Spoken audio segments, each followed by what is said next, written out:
اللہ کی قدرت کے متعلق یہ بات اگر سنیں، قرآن کے بیان کے مطابق خدائی کا دعویٰ کرنے والے فرعون کی نافرمانی جب حد سے بڑھ گئی، اللہ تعالیٰ نے سمندر میں ڈبا کر ہلاک کر دیا اور ساتھ ہی یہ اعلان کیا کہ اس کی لاش کو آنے والے لوگوں کے لیے عبرت بناؤں گا۔ چنانچہ محققین رائے کے مطابق فرعون کی لاش 1881 عیسوی میں سمندر سے ملی، جو تقریباً 3116 سال بعد سمندر سے نکالی گئی، اور اتنی لمبی مدت گزرنے کے بعد بھی لاش کو گلنے سڑنے سے محفوظ رکھا، جو آج بھی مصر کی میوزیم میں موجود ہے۔ آخر وہ کون سی ذات جس نے سمندر میں بھی اس کی لاش کو محفوظ رکھا تاکہ لوگ اس سے عبرت حاصل کریں؟ اس کی ذات ہے بھائی؟ حضرت علی رضی اللہ تعالیٰ عنہ فرماتے ہیں، میں نے حضور صلی اللہ علیہ وسلم کو موزے کے اوپر کے حصے میں مسح کرتے دیکھا۔ جب کسی نے باوضو چمڑے کا موزہ پہنا ہو پھر وضو ٹوٹ جائے تو وضو کرتے وقت ان موضوع کے اوپر کے حصے پر مسح کرنا ضروری ہے۔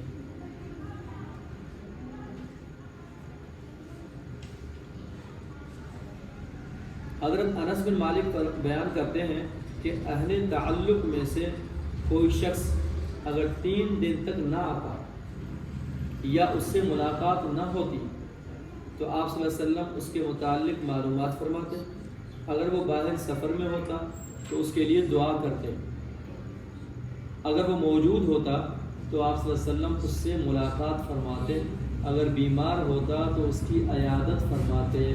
اس کا مطلب ہے یاد رکھنا چاہیے، سب کو بلانا نہیں چاہیے کسی کو۔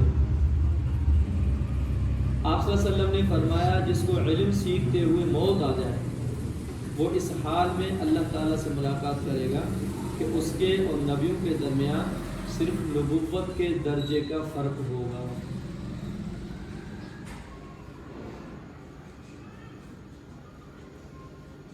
آپ صلی اللہ علیہ وسلم نے فرمایا، قیامت قریب آ چکی ہے اور لوگ دنیا کی حرص و لالچ اور اللہ تعالیٰ کی رحمت سے دوری میں بڑھتے چلے جا رہے ہیں۔ قیامت کے قریب آنے کی وجہ سے لوگوں کو نیکی کمانے کی زیادہ سے زیادہ فکر کرنی چاہیے، لیکن ایسا کرنے کے بجائے وہ دنیا کے لالچ میں پڑ کر اللہ کی رحمت سے دور ہوتے جاتے رہے ہیں۔ ایک روایت میں ہے کہ 2 صحابہ نے رسول اللہ صلی اللہ علیہ وسلم سے ایک غزوے کے موقع پر کپڑوں میں جوں پڑ جانے کی شکایت کی، تو آپ صلی اللہ علیہ وسلم نے ان دونوں کو ریشمی قمیص پہننے کی اجازت دی۔ جوں پڑنا ایک مرض ہے جس کا علاج آپ نے اس موقع پر ریشمی لباس تجویز فرمایا۔ یہ لباس اگرچہ عام حالات میں مردوں کے لیے جائز نہیں ہے، لیکن ماہر حکیم یا ڈاکٹر اگر ضرورت کی وجہ سے تجویز کرے تو گنجائش ہے۔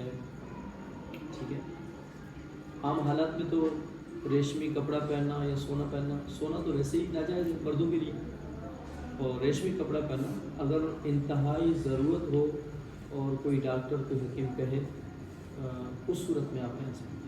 ٹھیک ہے۔